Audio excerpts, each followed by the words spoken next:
अरे काहे दिन भर तू गुस्सा रह मौजम जाई है तो पहले तोहरे द्वारे बैठे थे। पूरा गांव तो का देखा कर था कि प्रधान आओ थे प्रधान आओ थे और इन्हीं के द्वारे बड़के द्वारे बैठे थे। अरे तुहार सम्मान नहीं होता है। अथवा कारण तो का लाइटिंग दे दिन कॉलोनी दे दिन और समय बजट आओ तो का सब कुछ देवे रुके रहो समय कर रहो चुनाव लग चाहे दियो तो नहीं। जय राम प्रधान। जय राम कहा रखो फोन का बढ़िया है। ये बताओ हाँ? तू का तो दिन भर छिनारा करे खाए हाँ, मोबाइल लेके छिनरे करी हो हाँ। मौजो में हटहर लेन करो। छिनराई नहीं के मौजक बस फोन आया तो हाल चाल ना ली सबसे।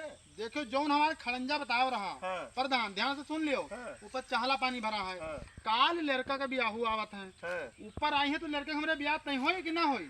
अरे तो भैया बजटवा आवे दियो बजट आवे दियो बाहर हम खरंजा ना है इंटरलॉकिंग कराई दे भैया। बजटवा भैया 4 महीना पूर होगा मैं 4 साल पूर होगा। हाँ। ठीक। हाँ। आपका बजट दूसरे प्रधानी में तब लोग हो। अरे भैया बिहार से बजट रुका रहा। हाँ। चुनाव लग चाहे दो चुनाव लग चाहे जैसे और चुनाव लग चाहे कुल बजट सरकार के आई काम दिखाओ कती वही तो हम आरसीसी इंटरलॉकिंग कराए दे काहे परेशान हो तो सब पीछे हां यार। प्रधान भूलन नहीं है। हाँ। और देख लियो। हाँ। और ये सब छिंदरे उंदरे छोड़ दियो। हाँ। अगर मौजा में विकास नहीं होता है हाँ। तो अब की हाँ। तख्ता उल्ट अरे देवे भैया अब जान लियो। तू ही नहीं बात कही है अब प्रधानमंत्री तो हाल चाल भाई पैसा कौन तो थोड़ा तो मौज मस्ती करेंगे तू ही सब बात पर आदमी कही है यार। चाहे जो उन्हें प्रधान जाए थे अपने मुड़े से। हाँ। माटी भर भर लाई नहीं, पाट के